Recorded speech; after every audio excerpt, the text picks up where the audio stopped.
ഇതെല്ലാ തോന്നിവാസികളുടെയും ഒരു ഹിക്മത്താണ്. ഇപ്പൊ ടൂർ പോണൊരു കാലമാണ് സ്കൂളിൽ നിന്നൊക്കെ. അവിടെ കുട്ടികൾ വരും, ഞാൻ ടൂർ പോട്ടെ എന്ന് ചോദിച്ചിട്ട്, ഓനും ഉണ്ടാവില്ലേ പൂതി എന്നൊക്കെ ചോദിച്ച് ഉമ്മ അപ്പാനെ സോപ്പടിക്കും. അങ്ങനെ 4000 5000 ഒക്കെ വാങ്ങിക്കൊടുത്തിട്ട് ഓനും ടൂർ പോകും. ടൂറ് പോയി വരുമ്പോഴേക്ക് പോയ കുട്ടിയല്ല, വേറൊരു കുട്ടിയായിട്ട് മാറിയിട്ടുണ്ടാവും. കോമൺ ചെയ്ത് പറയല്ല, അങ്ങനെ പോയി അങ്ങനെ തന്നെ വന്നവരൊക്കെ ഉണ്ടാവും. എന്തായാലും കുറേ നിസ്കാരം ഖളാ ആക്കിയിട്ടുണ്ടാവും. മദ്രസയിലെ ഉസ്താദന്മാരോടൊപ്പം സിയാറത്തിന് പോയതല്ല, ലോഹർ അസർ ജമ്മാക്കണം, അത് മസ്അലയും പറഞ്ഞു കൊടുത്തുകൊണ്ട് അവരെല്ലാ വക്തും നിസ്കരിപ്പിച്ച് കൊണ്ടുവരാൻ അതിൽ പ്രത്യേകിച്ച് താല്പര്യമുള്ളവർ കുറവായിരിക്കും. അങ്ങനെ കുറേ നിസ്കാരം ഖളാ ആക്കിയിട്ടുണ്ടാവും. അതൊരു വശത്ത്. ചില കുട്ടികൾ വരുമ്പോഴേക്ക് MDMA പോലെയുള്ള കഠിനമായ രാസമയക്കുമരുന്നുകളുടെ അഡിക്റ്റുകളായിട്ടുണ്ടാകും. നല്ലോണം ശ്രദ്ധിക്കാനാണ് ഞാൻ പറയണത്. മൗലവിമാർ പോലും ഈയിടെ പത്രത്തിലൊക്കെ വന്നത് ഒരു പള്ളിയിൽ ഉസ്താദിനെ MDMAയുമായി പിടിച്ചു എന്നാണ്. അയാൾക്കെതിരെ ഭയങ്കരമായി സോഷ്യൽ മീഡിയയിലെ പല ഗ്രൂപ്പുകളിലും ചർച്ച വന്നിരുന്നു. എനിക്ക് തോന്നിയത് സഹതാപാണ്. MDMAനെ കുറിച്ച് കുറച്ച് പഠിക്കാൻ കഴിഞ്ഞതുകൊണ്ട് എനിക്ക് സഹതാപം തോന്നി. ഒരൊറ്റ പ്രാവശ്യം ആ സാധനം മൂക്കിലൂടെ കയറിയാൽ അഡിക്റ്റ് ആകുമെന്നാണ് ശാസ്ത്രാഭിപ്രായം. ഒരൊറ്റ പ്രാവശ്യം മൂക്കിലൂടെ കയറിയാൽ മതി. അതിന് പ്രത്യേകിച്ച് സ്മെല്ലില്ല എന്നുള്ളത് നമ്മൾ മനസ്സിലാക്കണം. അതിൻ്റെ ബേസിക്കൽ രൂപത്തിന് കളറും ഇല്ല, ടേസ്റ്റും ഇല്ല, സ്മെല്ലും ഇല്ല. എങ്ങനെ ഉള്ളിൽ കയറ്റാന്നർത്ഥം. 4-5 പഞ്ചസാരയേക്കാൾ ചെറിയ തരി കയ്യിൽ എവിടെയെങ്കിലുമൊക്കെ ഒന്ന് അമർത്തി വെച്ചിട്ട് ടൂറിന് പോണ ബസ് കയറിയിട്ടുണ്ട്, അങ്ങോട്ടും ഇങ്ങോട്ടും ജോഡി വിരിച്ചെന്ന് മിന്നാമിന്നി ലൈറ്റ് വിട്ടിട്ടൊരു കളി വിറ്റങ്ങൾക്ക്. അതിൻ്റെ ഇടയിലൊന്നും കൂടെ ഒരതി മൂക്കിലൂടെ എടുത്തിട്ടുണ്ടെങ്കിൽ അവൻ്റെ കൈ യാദൃച്ഛികമായിട്ട് മൂക്ക് തട്ടിയെന്നേ കുട്ടി വിചാരിക്കുള്ളൂ. പക്ഷേ 24 മണിക്കൂർ കഴിയുമ്പോഴേക്ക് കുട്ടി വയലൻ്റ് ആവാൻ തുടങ്ങും, തല ചുമരിലിടിക്കും, ഭ്രാന്ത് പോലെ കാണും.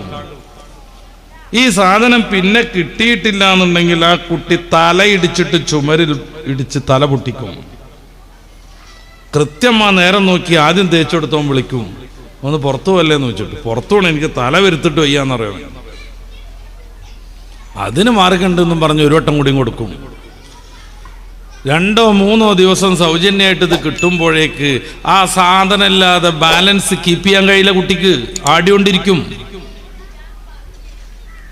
മാരകമായ മയക്കുമരുന്നുകളുടെ അഡിക്റ്റുകളായാൽ ഉമ്മ ദ്വേർന്നിട്ട് വല്യമ്മ ദ്വേർന്നിട്ട് രക്ഷപ്പെട്ടാലല്ലാതെ, ഓൻ്റെ പഴയ ഉസ്താദിനെ കണ്ടിട്ട് ദ്വേർക്കാൻ പറഞ്ഞപ്പോൾ മൂപ്പരാൾ ദ്വേർന്നിട്ട് രക്ഷപ്പെട്ടാതല്ലാതെ ഒരു മരുന്നുകൊണ്ടും അവനെ രക്ഷപ്പെടുത്താൻ സാധ്യമല്ല നിലവിൽ. എന്നാണ്ട് ഖത്തർക്ക് വിളിച്ചുകൊണ്ടിരിക്കുന്ന ഒരു വാപ്പ, ഒന്ന് വരണ ഒരു 5 ദിവസത്തിനൊന്നും പറഞ്ഞുണ്ട്. എന്താ സംഗതി? മൂപ്പരുടെ 2 മക്കൾ അവിടുന്ന് MDMAയുടെ അഡിക്റ്റുകളായി. ഇത്രയും മായതല്ലാ, 2 മക്കൾ എന്ന് വെച്ചാൽ അയാൾക്ക് 2 മക്കളെ നഷ്ടപ്പെട്ടു എന്നർത്ഥം. ഞാൻ അയാളോടുള്ള തർക്കത്തിലാണ്, ഞാൻ വരുന്നില്ല എന്നും പറഞ്ഞിട്ടുള്ളത്. കാര്യം ഞാൻ പോയതുകൊണ്ടോ ഒരു ക്ലിനിക്കൽ സൈക്കോളജിസ്റ്റ് പോയതുകൊണ്ടോ ആ കുട്ടിയെ തിരിച്ചു കൊണ്ടുവരാൻ പറ്റുമെന്ന് നിലവിൽ പഠിച്ചതനുസരിച്ച് എനിക്ക് പറയാൻ പറ്റില്ല. പിന്നെ എന്തിനാണ് അയാളുടെ കാശൊക്കെ ചിലവാക്കിയിട്ട് പോണത്? ഇപ്പോൾ അവിടെ ലീവൊക്കെ വന്നത് കാരണം ടിക്കറ്റിനൊക്കെ ഭയങ്കര വിലയുണ്ട്. അയാളുടെ ടിക്കറ്റും അയാളുടെ വിസ ചെലവും പിന്നെ എന്നെ 4 ദിവസം അവിടെ പോറ്റാനുള്ള ചോറിൻ്റെയും കഞ്ഞിൻ്റെയും ചിലവൊക്കെ പാടെ സഹിച്ചിട്ട് ആ സാധു മനുഷ്യൻ എന്തെങ്കിലും ഒരു ഗുണം ഉണ്ടാക്കി കൊടുക്കാൻ പറ്റുമെന്ന് പ്രതീക്ഷ ഉണ്ടെങ്കിലല്ലേ നമുക്ക് പോകാൻ പറ്റുക. ഈടെ കുട്ടിയുടെ ഒരു ബന്ധുവിനെ വിളിച്ചു, നിങ്ങൾ ചെല്ലാത്തോണ്ടല്ലേ CID പൊക്കി നല്ല ഇടിയിട്ടീന്ന്. ഞാൻ പറഞ്ഞു അതുകൊണ്ടെങ്കിലും നന്നാവുമോ നോക്ക്, എനിക്കെന്തായാലും അപ്പണി പറ്റൂലല്ലോ അവിടെ വന്നിട്ട്. താമരശ്ശേരിയുള്ള എൻ്റെ ഒരു സുഹൃത്ത് വിളിച്ചു, മൂപ്പര ജ്യേഷ്ഠൻ്റെ മോൻ ഭയങ്കരമായി MDMAയുടെ അഡിക്റ്റായി, ഒന്ന് വന്നിട്ട് വയലറിന് കൊടുക്കണം, ദയവ് ഇത് വിളിക്കരുത് എന്ന് ഞാൻ പറഞ്ഞു. അവനതൊന്നും കേൾക്കൂല, ഉൾക്കൊള്ളൂല്ല എന്ന് ഞാൻ അയാളോട് പറഞ്ഞ് ബോധ്യപ്പെടുത്തി. ഒരു 4-5 ദിവസം കഴിഞ്ഞപ്പോൾ അയാൾ എന്നെ വിളിക്കണം, ഇപ്പോൾ നല്ല ഉഷാറായിക്കണം. എന്തേന്ന് ചോദിച്ചു. ഞങ്ങൾ അവനെ വീട്ടിലിട്ട് അടച്ചു, പുറത്തേക്ക് വിടൂല. ഒരു 1.5 ആഴ്ച കഴിഞ്ഞിരിക്കണം. അപ്പോൾ ഇപ്പോൾ നമ്മൾ പറയണതൊക്കെ കേൾക്കുന്നുണ്ട്, അതുകൊണ്ട് ഇനിയൊന്ന് വരണം എന്ന് വായിച്ച് മനസ്സിലാക്കിയ വിവരം വെച്ച് ഞാൻ അയാളോട് ചോദിച്ചു, ഓൻ ശരിക്കും MDMA ഉപയോഗിക്കാറുണ്ടോ? ഉണ്ട്. അത് 24 മണിക്കൂറായിട്ട് കിട്ടിയില്ലെങ്കിൽ അവന് വയലൻ്റ് ആവാറുണ്ടോ? ശരിക്കും ഉണ്ട്. ഓൻ കത്തിയെടുത്ത് കുത്താനൊക്കെ നോക്കലുണ്ട്. ഇപ്പം നിങ്ങളവിടെ പിടിച്ചു വെച്ചിട്ട് 1.5 ആഴ്ചയായിട്ട് ഇതുവരെ അവനൊരു പ്രശ്നമില്ലേ? ഒരു പ്രശ്നമില്ല. ഇപ്പം നമ്മൾ പറയണൊക്കെ കേൾക്കുന്നുണ്ട്. ഞാൻ പറഞ്ഞു നല്ല കുട്ടി, ഓൻ എപ്പോഴും നിരന്തരമായിട്ട് അത് ഉപയോഗിക്കുന്നുണ്ട് എന്ന്. അപ്പം അയാൾ എന്നോട് ചൂടാകാൻ ശ്രമിച്ചു, വെറുതെ തോന്നിയാസം പറയണമെന്നുള്ള നിലയ്ക്ക്. ഞാൻ പറഞ്ഞു തോന്നിയാസം പറയല്ല, അവിടെ ആരെങ്കിലും അവനെ സന്ദർശിക്കാൻ വരാറുണ്ടോ എന്ന് ചോദിച്ചു. അവൻ്റെ കൂട്ടുകാരൊക്കെ വരാറുണ്ട്.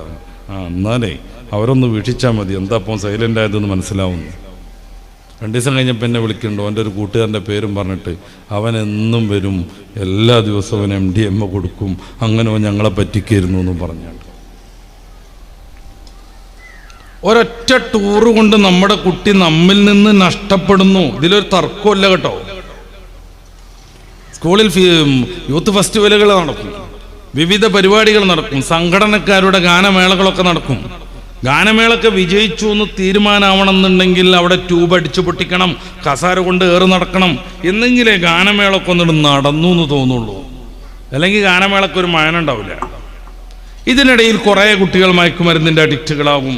നമ്മുടെ ജില്ലയിലാണ് 8 യൂണിഫോമുമായിട്ട് ഒരു സ്കൂൾ കുട്ടിയെ പോലീസ് അറസ്റ്റ് ചെയ്യുന്നത്. യൂണിഫോമിൻ്റെ കച്ചവടമല്ല, ഓരോ സ്കൂളിലേക്കും പോകുമ്പോൾ അവിടുത്തെ യൂണിഫോം ഇടുവാൻ,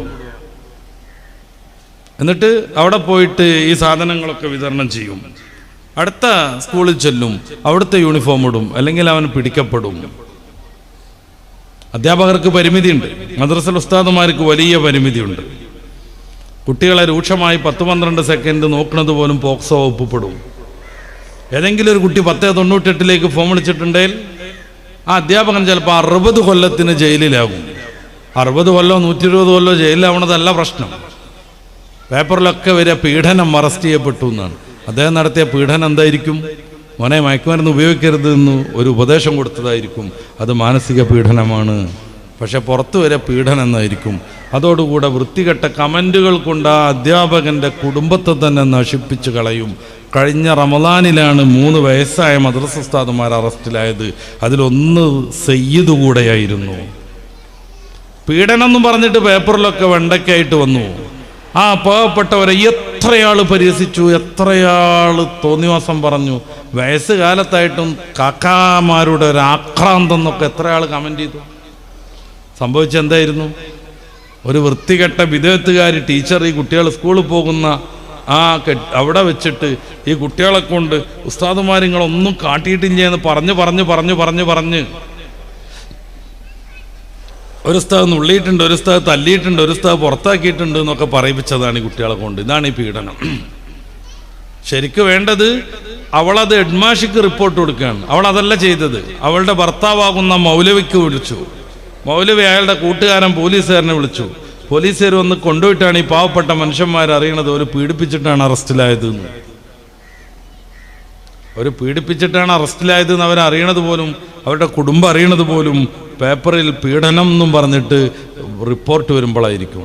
വലിയ പരിമിതിയിലാണ് അവർ ഈ സംഗതിയൊക്കെ ചെയ്യുന്നത്. ഉസ്താദന്മാരെല്ലാവരും ഒരു പരിധി വരെ സ്കൂളിലെ അധ്യാപകന്മാരും ടീച്ചർമാരും അവർക്കുണ്ട് അതിൻ്റെതായ പ്രശ്നങ്ങൾ.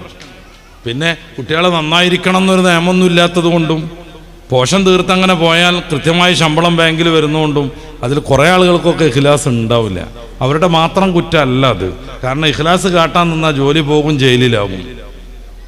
ഇനി ഇത് അടുത്ത ജൂൺ 1 തീയതി മുതൽ 9ാം ക്ലാസ് മുതൽ സോഷ്യൽ സ്റ്റഡീസിൽ പഠിക്കാൻ പോണത് ജെൻഡർ ന്യൂട്രാലിറ്റിയാണ്. ആണും പെണ്ണും തമ്മിലൊരു വ്യത്യാസമില്ല എന്ന് നിയമം എപ്പോഴും ഉണ്ട്. നമ്മളൊക്കെ മദ്രസയിലും സ്കൂളും പഠിച്ചിരുന്ന കാലത്ത് ആദ്യം നീലമഷിയിൽ ടീച്ചർ ആണുങ്ങളെ പേരൊക്കെ ഇടും ആചാർ ബുക്കിൽ, പിന്നെ ചോന്ന മഷിയിൽ പെണ്ണുങ്ങളെ പേര് എഴുതും.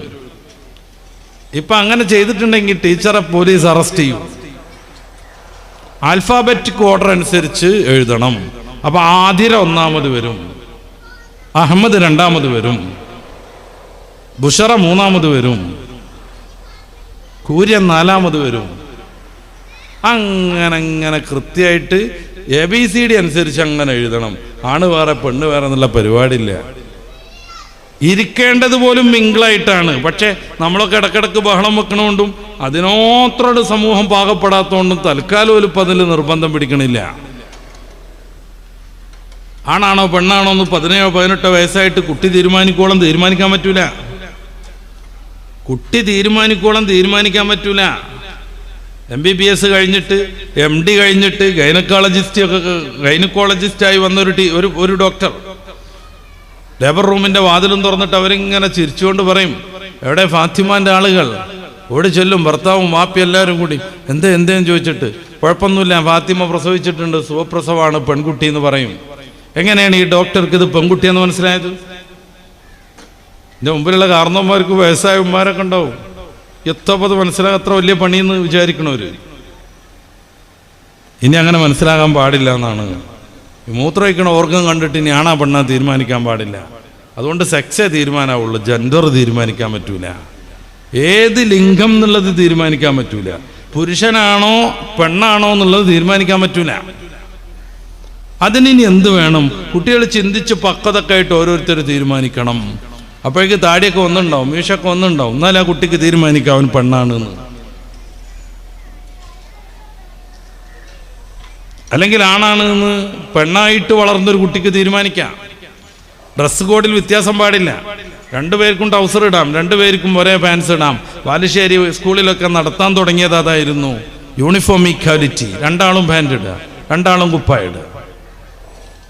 അപ്പോഴും ഈ പെൺകുട്ടികളെ പറ്റിക്കാണ്. ആണുങ്ങളുടേതായി അറിയപ്പെട്ട ആ ഒരു ഡ്രസ്സിലേക്ക് അവരെ ഇടിച്ച് കയറ്റുകയാണ്, അവരെ തോൽപ്പിക്കുകയാണ്. എന്തുകൊണ്ട് ചുരിദാറും അതിൻ്റെ സായിടുന്ന സാധനവും ആണുങ്ങൾക്കും കൂടെ നിർബന്ധമായിക്കൂടായിരുന്നു? എന്നാലും ഈക്വലാവുമല്ലോ. എന്തുകൊണ്ട് ആൺകുട്ടികളും ഇനി മുതൽ പാവാടയും ജമ്പറും ഒക്കെ ഇടണമെന്ന് പറഞ്ഞു?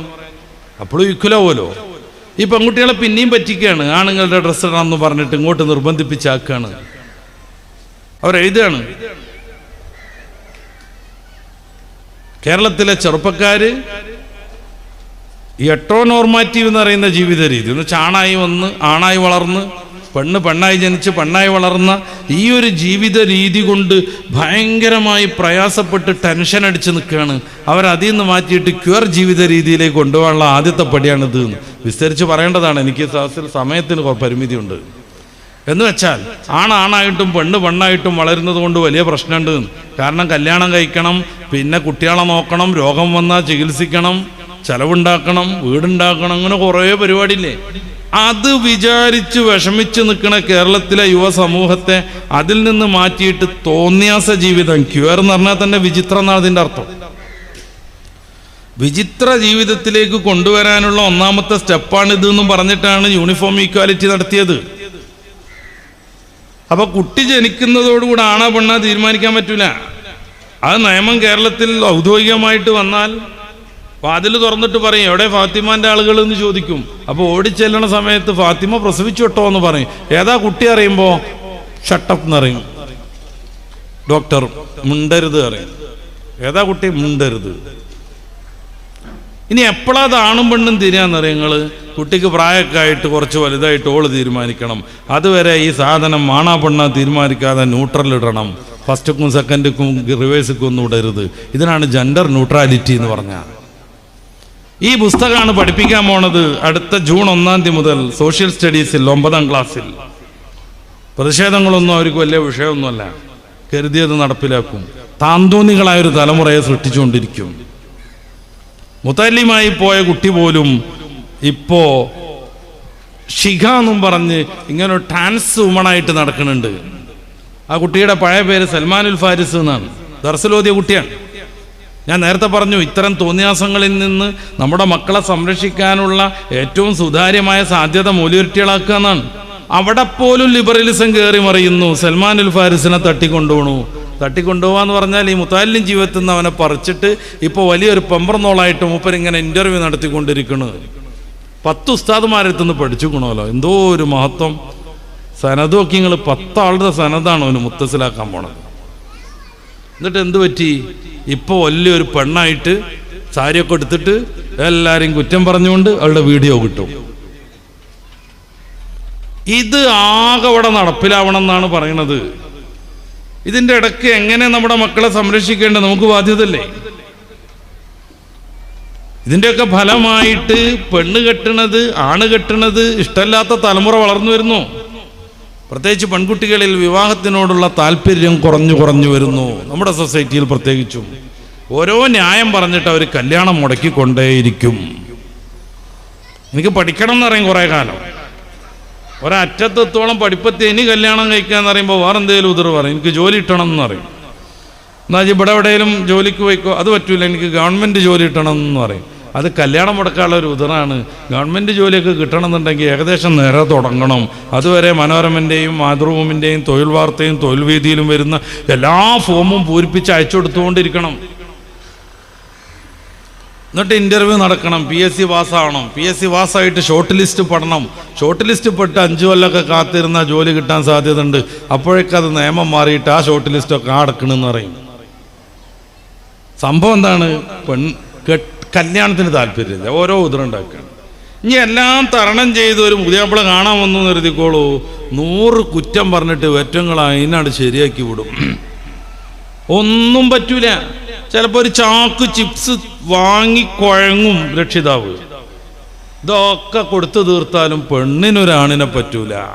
കാരണം അവൾക്ക് വിവാഹത്തിനോട് താല്പര്യമില്ല. പുതിയ ട്രെൻഡാണ് ഞാനീ പറയണത്. പെണ്ണ് വിചാരിച്ചാൽ മുടങ്ങൂലേ?